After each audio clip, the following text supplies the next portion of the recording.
Et on reprend notre randonnée urbaine de Saint-Louis avec cette deuxième partie. Arrivé au rond-point, on prend la rue Pasteur.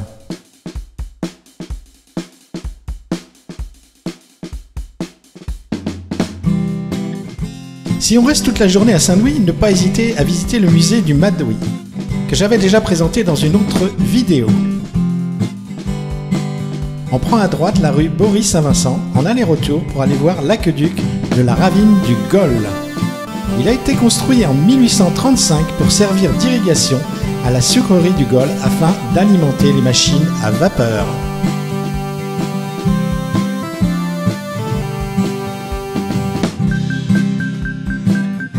On passe devant le stade.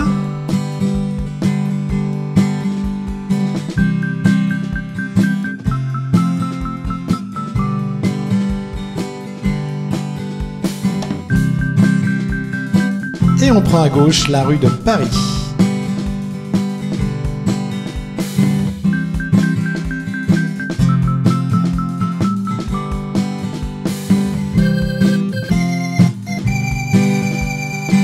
Puis on prend à droite la rue des Albizia.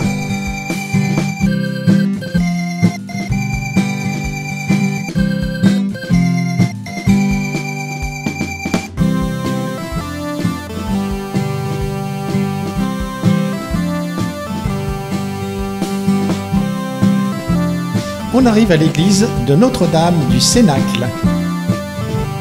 Cette charmante petite église a été construite en 1998.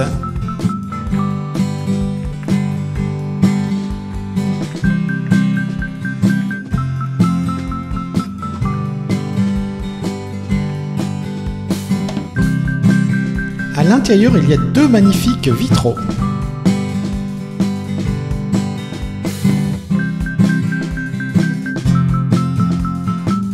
Et à l'arrière, une grotte artificielle abrite une vierge.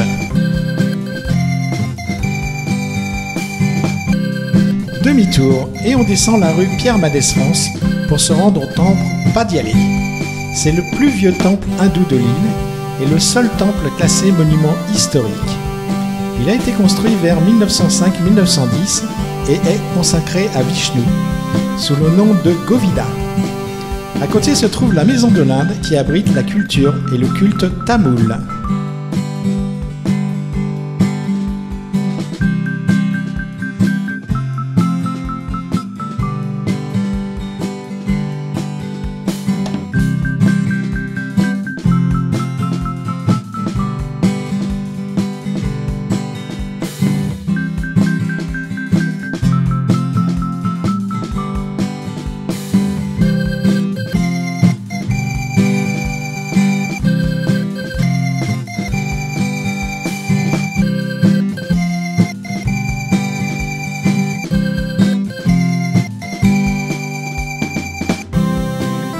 On redescend la rue de Paris, puis on prend à droite la rue de Pretoria.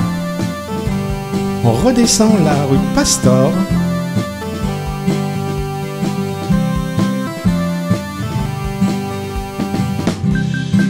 Puis on prend la N1 à droite.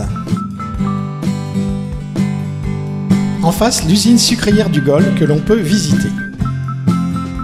On traverse la N1, attention car il y a beaucoup de trafic et on prend le chemin en face.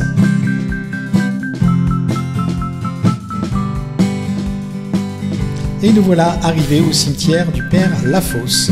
Situé au beau milieu d'un terrain en friche, ce cimetière est très bien entretenu. Il est dit que de nombreuses âmes perdues sont abritées dans ce cimetière. On y trouve des reliques des premiers esclaves de Bourbon, à côté de celles des premiers habitants des quartiers de Saint-Louis. Le cimetière abrite aussi la tombe du Père Lafosse, curé et maire de Saint-Louis, qui militait contre l'esclavage.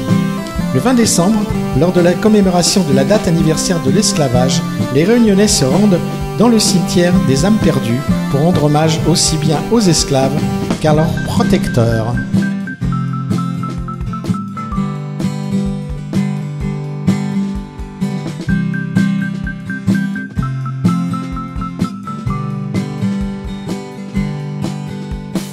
On continue sur le chemin et on passe sous le pont de la route des Tamarins.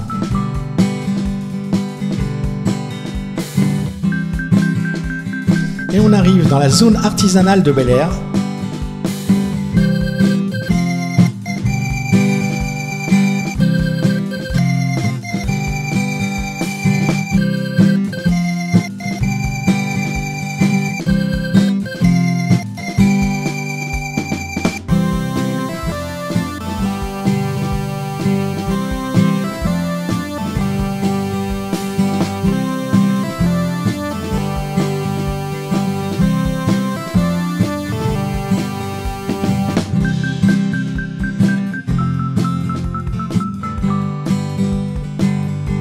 On prend à gauche la rue Lambert pour se rendre à la statue de Mahatma Gandhi.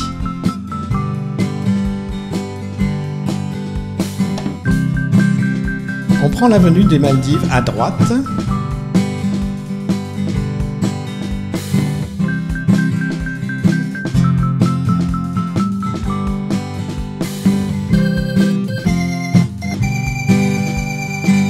Puis à droite, l'avenue de la Gare.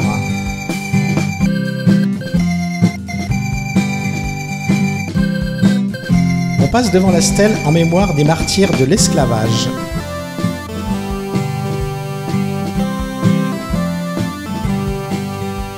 On arrive à l'église et on prend à droite la rue du docteur Raymond Vergès.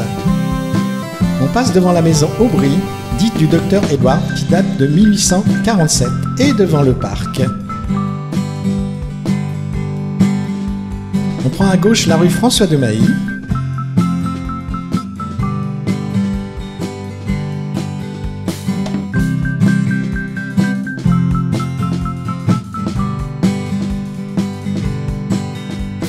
Comme toutes les randonnées urbaines, il est préférable de la faire un dimanche et un petit coup à boire avant de rentrer.